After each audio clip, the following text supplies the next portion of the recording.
Welcome guys, this is just in a new Bell 47. This time it's freeware, it's on the X-Plane forum and it has been released by Brett Sumter. Brett is a very active member of the X-Plane community, having released a freeware MD500 before, and he also gives out a lot of advice regarding questions about helicopters, since he's a real-life pilot. He also has loads of experience on the actual Bell 47, so let's see what he did here. Since I just did an aircraft review on Fly Insight's Payware Bell 47, I just thought I'd hop into this one as well and make a comparison.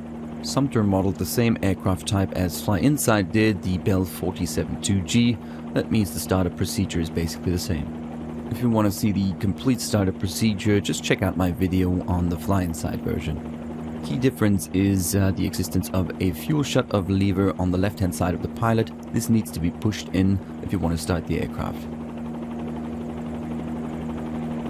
This is my first time flying Sumter's aircraft. I just downloaded it. I did like the Payware version of Fly Insight, especially the way they modeled the engine, which is very short on power, so you need to be very careful. I also like the flight characteristics. It's pretty stable, however the cyclic response is very sensitive. And Fly Insight's aircraft can be a little bit hard to control on the touchdown phase. So let's take off and see what Brett Sumter's version feels like. A very nice thing of the Fly Insight version is the way the pedaling affects your engine RPM, so I'm going to check that out if it's the same in this model. So I'm going to push in left pedal and I would expect to see a drop in RPM. I'm going to try it again. It seems not as pronounced as in the Fly Insight version. Can't see too much of an impact on RPMs. Sound is pretty good though, and without that irritating stereo panning that you get with Fly Insight's version whenever you change your viewpoint. Time for the first pickup here at Catalina Island Airport, Kilo Alpha Victor X-Ray. Push in a little bit of power pedal, so left pedal here. I also keep the cyclic a little bit to the left as I expect the aircraft to hover left skid low. Also making sure that I give more throttle as I raise collective. There we go, I need more left cyclic apparently. Okay. Aircraft is very stable. Listening to changes in engine sound, which indicates a rise or a drop of RPM.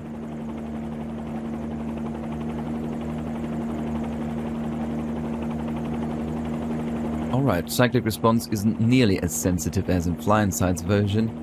There seems to be quite a delay between your inputs and the aircraft reacting, which is true of the real Bell 47. Still trying to figure out the correct setting between throttle and collective.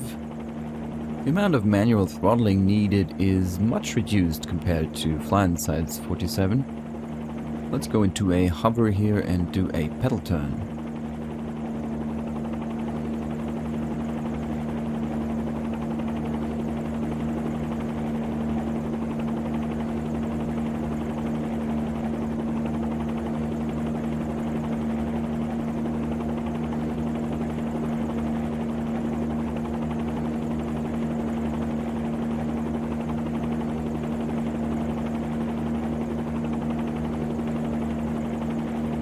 Very nice and easy to control, very stable aircraft.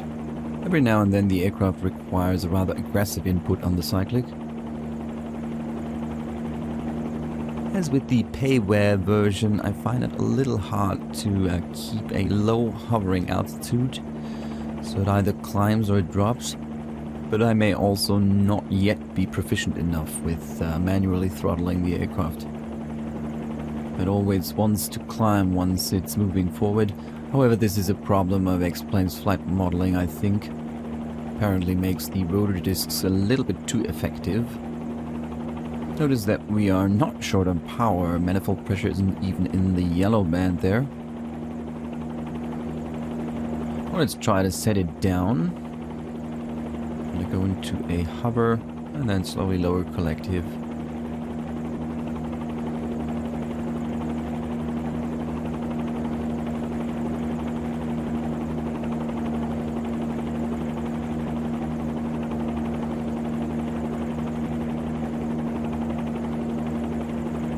Alright, fine controlling the aircraft on touchdown is definitely easier as in Fly Insight's version.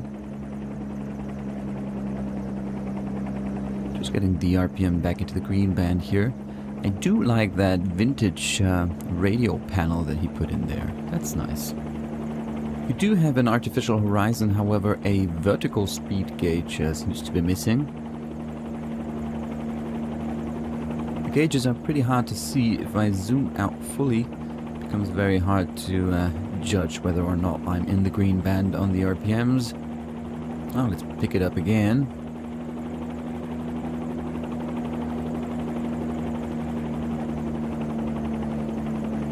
A little more aft cyclic needed.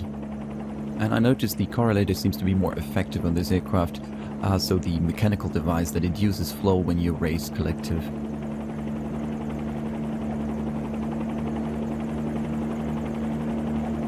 Notice how the aircraft wants to climb away once I get into forward motion. We're going to taxi over to the runway and take off. We're flying to the Pebbly Beach helipad by IEX Helicopters, which is close to the city of Avalon on Catalina.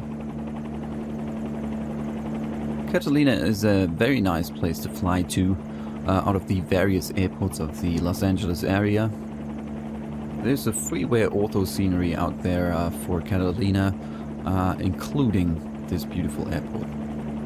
Much less pedal needed apparently as in Fly Inside's version.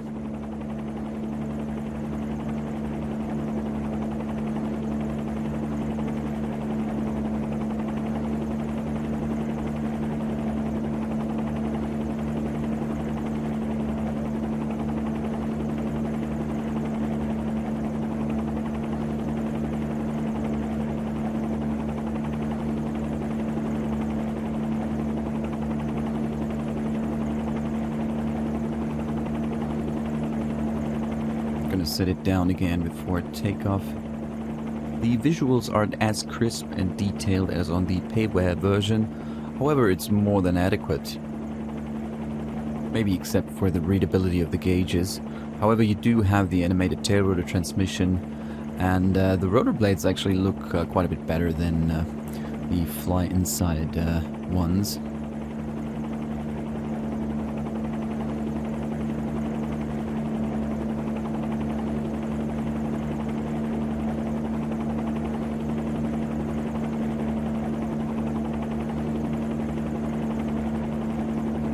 Notice the rather aggressive cyclic control inputs that I need to do here. That wasn't too good. However, quite a bit smoother than my landings with the Fly Inside Bell 47. Okay, landing lights on and let's take her to the skies.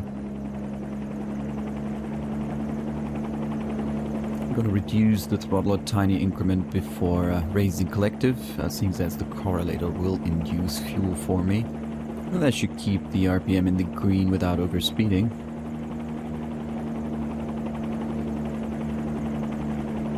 Let's see how the aircraft behaves on transition into forward flight.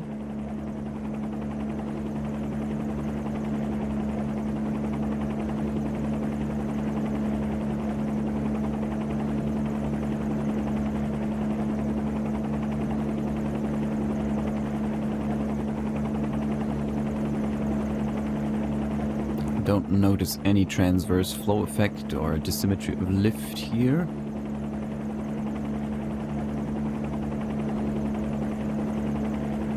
Still have oodles of power apparently. The Fly Inside version is very limited on power, so you're gonna be close to the red line on the manifold pressure gauge during your hover. Once you get into ETL, you get a little bit of power back, so power that you can pull on the engine.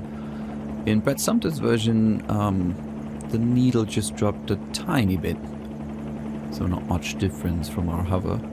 So I'm gonna pull a little more collective, so it might get a little bit faster.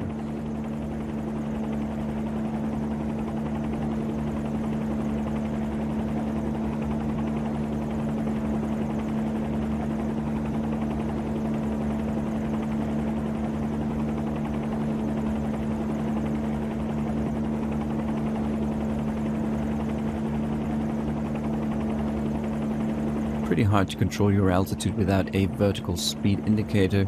You would have to sort of fly the helicopter by attitude, and software altimeter. Also very hard to make out the position of the trim ball.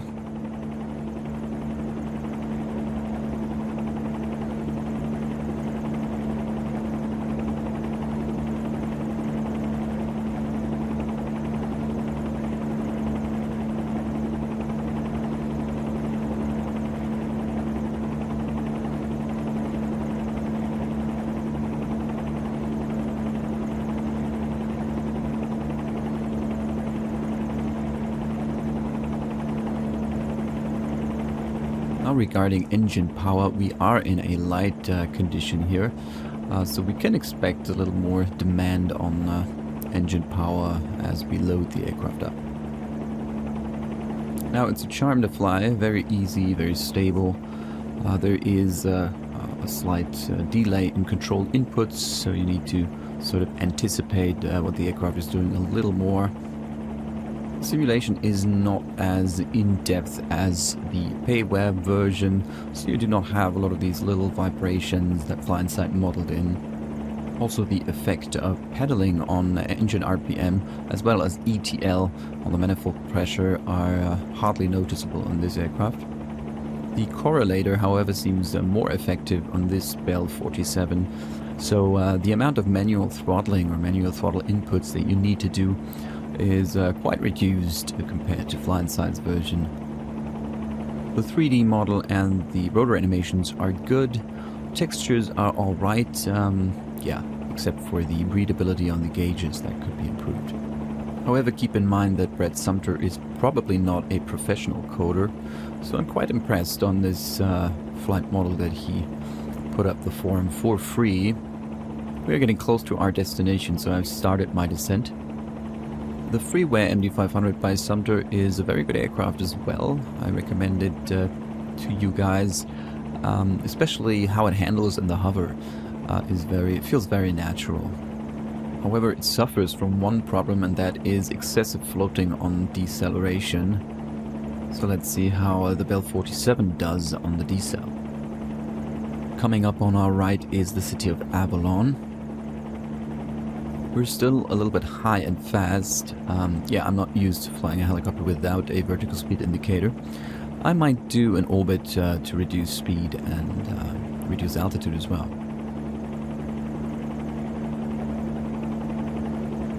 Now here we have two interpretations by real-life Bell 47 pilots of the exact same aircraft, which is interesting. The Freeware 47 being much more stable and very easy to fly, and also being the more powerful aircraft. Payware version, on the other hand, is quite a bit more challenging to fly, also having the more detailed flight model, in my opinion. However, I do think that the Fly Inside 47 is a little underpowered compared to the real aircraft. But that's what I like about it, even if it is a little exaggerated. That might teach you to be very careful with your power management. However, this is a very adequate freeware alternative to the Fly Inside Bell 47. Even though the flight models seem somewhat similar, we still have two competing interpretations of the Bell 47 and how it actually handles. So two real-world pilots and two opinions.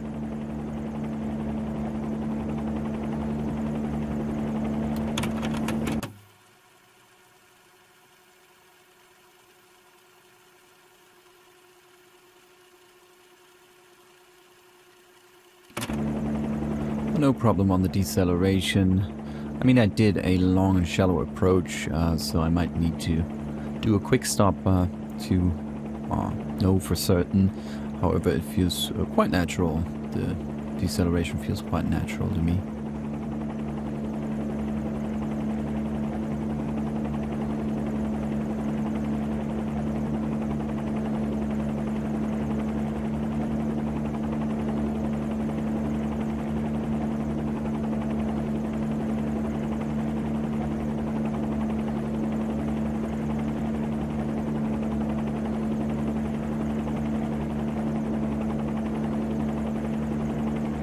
So this is the Pebbly Beach heliport, also a very nice place to fly to. I'm going to set the aircraft down, maybe in front of that building.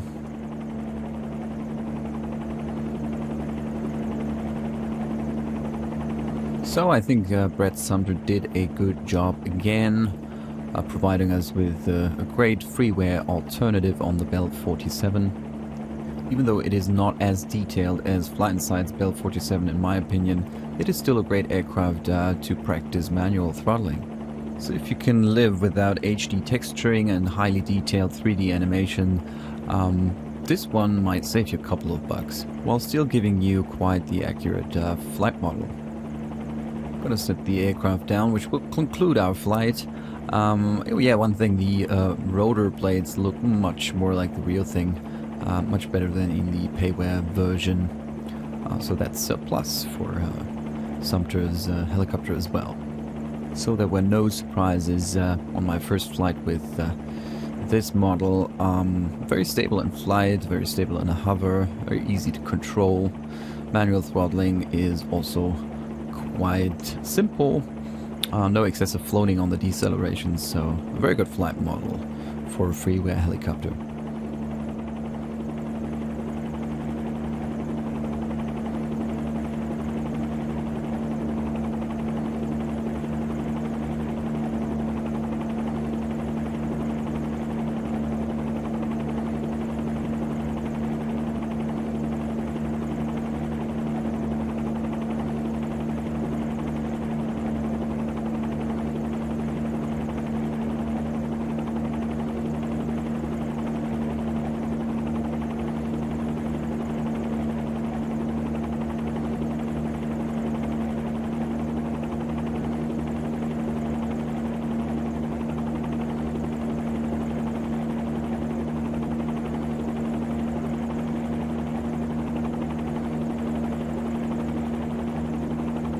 Alright, we're down. We had a little bit of forward movement after the right rear skid touched the ground. That's because the ground is sloped here. Fine control of the helicopter in a touchdown phase seems quite a bit better in this version by Sumter. So let's look at the replay. No problem with this aircraft. Remember, there is a known bug with Fly Insight's Bell 47 and X-Plane's replay function. Alright, that's it. I hope you guys liked it, and I hope to see you around for the next video. Give me a thumbs up and subscribe to my channel. Bye.